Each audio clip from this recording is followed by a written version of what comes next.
Just want to make a quick video. It's been about 3 weeks since my 1 year post-op. Honestly, I haven't really lost any weight since then. Haven't gained, but haven't lost. Still trying to lose roughly about 30 more pounds to be around 150. Right now, I'm 178. From my highest of 321, I've lost about 150 or so pounds.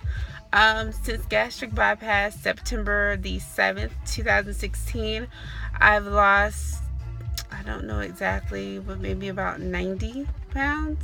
So most of it has been after the bypass, but I did lose 10 pounds during the from the start of my weight loss program, which was May 26, 2016, all the way up until surgery day. I lost 10 pounds. That includes the 3-week modified liquid diet. Well, it wasn't really a liquid diet.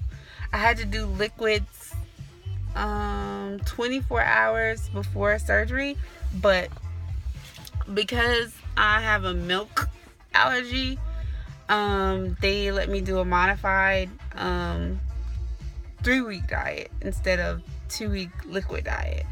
So I got to eat food. What else? Yeah. So I lost 10 pounds during that time, and then I lost a bulk of it after the bypass. And before I had went to my weight loss surgery program, I actually ended up getting sick, and I had what's called rapid gastric emptying, which meant that my stomach mimicked that of a person that had gastric bypass without having gastric bypass. So I ended up having to change the way I ate before I even started the weight loss program due to having that. And that was another reason why I didn't want to get the sleeve, because I already had issues with my stomach and throwing up and all that stuff. So the sleeve wasn't really a good thing. My surgeon in the beginning said that I'd be a great candidate for either the gastric bypass RNY or the DS. I ended up getting the gastric bypass just simply because I knew more about it. I didn't really know about DS. It was never something that I really thought that I would get. Looking back now, I kind of wish that I would have, gotten the DS. Maybe I would be at my intended weight. But at the same time, I do think that I'm not at the weight that I want to be because I don't work out like I should. Before I had the weight loss surgery, I had knee surgery. I had knee surgery in June 2016, and I was still on crutches when I went to get my gastric bypass surgery. So trying to do laps around the hospital on crutches or a walker, that was what I was doing. That was so much fun, trying to do the crutches, take that stupid IV, or having to just wait for somebody to either push it with me or unhook me. That was so much fun. But yeah, to this day I still struggle with getting protein and my water intake in. I will say that I'm more likely to eat my protein instead of drinking the protein because I don't like the shakes. And again, the milk the milk intolerance that I have still continued even after the bypass. I know some people, as it changes, they're either not or they develop an intolerance, but I'm not even going to try again. What else? That's really about it. I I will say that I have no idea what size I wear. I've tried 8s, but I don't know if it's from the place that I get it from or what. Cause like the place that I normally order my clothes from is online. I go to Simply Be, and they go down to a size 8, and I order their 8s, and some of their 8s are still big, but they start at 8 and go up to, like, I believe a 32. And I don't know if it's because it's plus size, it's geared to a plus size, that maybe it's slightly too big. I don't know if I would wear like an 8 in straight sizes. I don't think I would. I'd probably be like a 10 or 12. Because I've tried on 12s and they fit.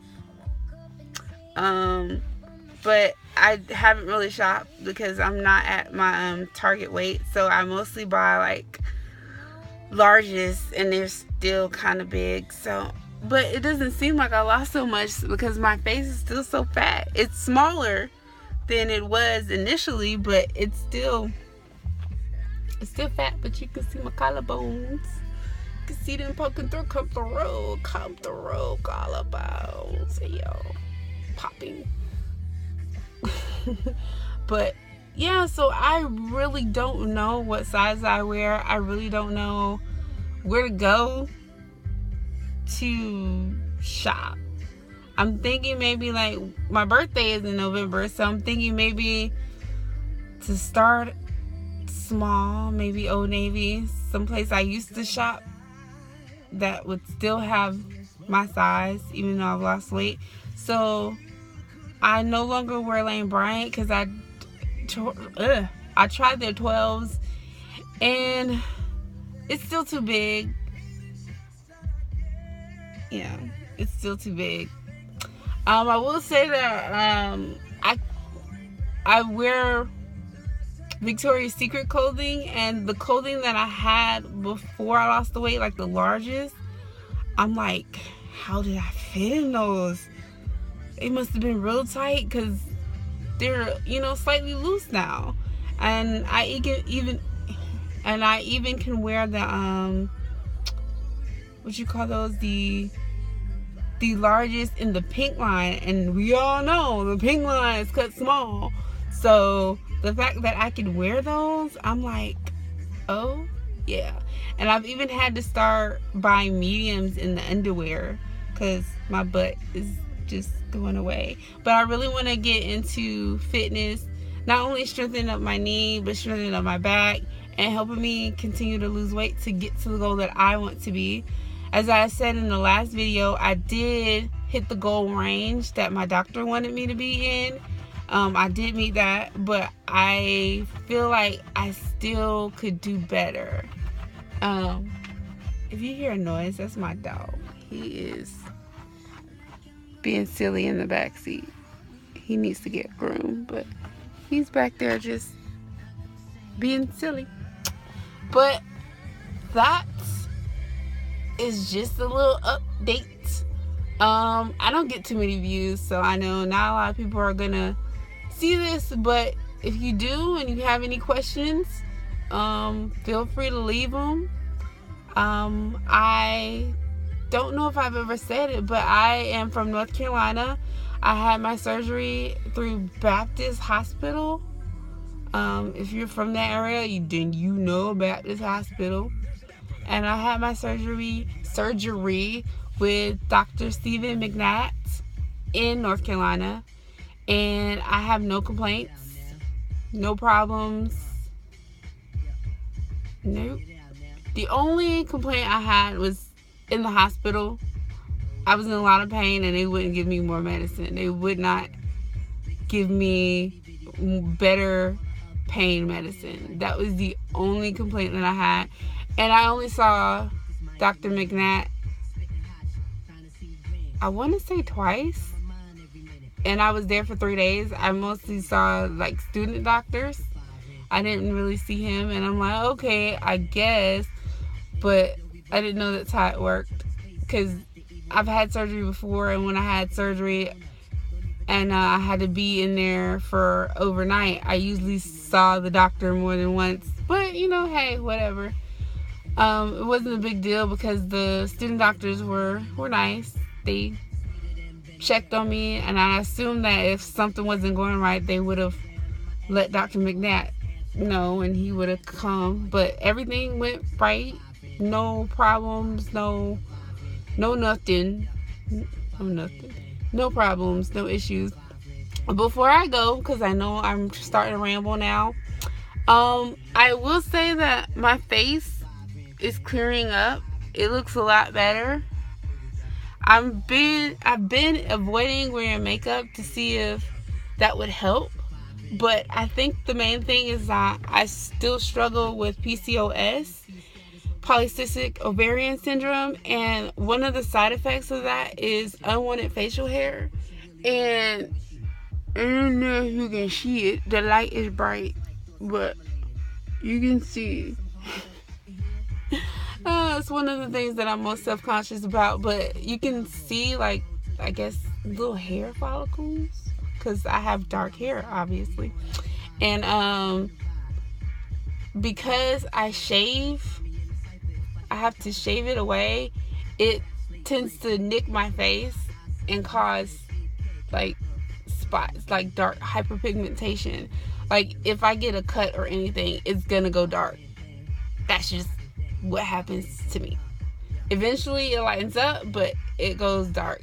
And this one was really bad when it was a real bump, but now it's just a dark spot. It's nothing. It's just an ugly dark spot. So I will say that even though I've dramatically increased my water intake than before I had surgery, it didn't necessarily help my skin. So I am on a skincare regimen, but I think until I can save up enough money to get laser hair removal, because it is really expensive, especially on someone with brown skin and dark hair. I know that you have to typically go to multiple sessions, and I think the amount of space that I want done is going to be pretty costly, and I don't have that kind of money right now. So I invest in really good razors and shaving creams and all that good stuff so that I can be more comfortable. But, it is what it is, one of those things. I will say that other than that, I don't really have any issues with that. And I haven't had any issues arise from the surgery. The only thing is that I keep getting kidney stones, and I think that's related to not drinking enough and getting a little dehydrated. They say it can be related, but I've had to start seeing a urologist. Has anybody gone through that? They develop kidney stones back to back to back to back since surgery? Is that a thing, or is it just me? I believe it's probably just me. But I'm going to stop rambling. That's all I had to say. Any questions, comments, concerns, leave them in the comment section. The Aziz. Feel free to follow me on Twitter, Instagram, Facebook, all that stuff. Yeah, all that good stuff. I'll leave the links in the description box just in case you want to follow me some more. Don't forget to subscribe just in case you want to see some more videos. And please do watch my other videos and see if you can tell the difference. Sometimes I have difficulty telling the difference, especially because I've always had these fat cheeks and they're not going anywhere. I just have a fat face. That's something that I accept, and it is what it is. I will say I have a jawline now. I have more of a jawline than I did before the surgery. But okay, I'm gonna let y'all go. Thank you for watching.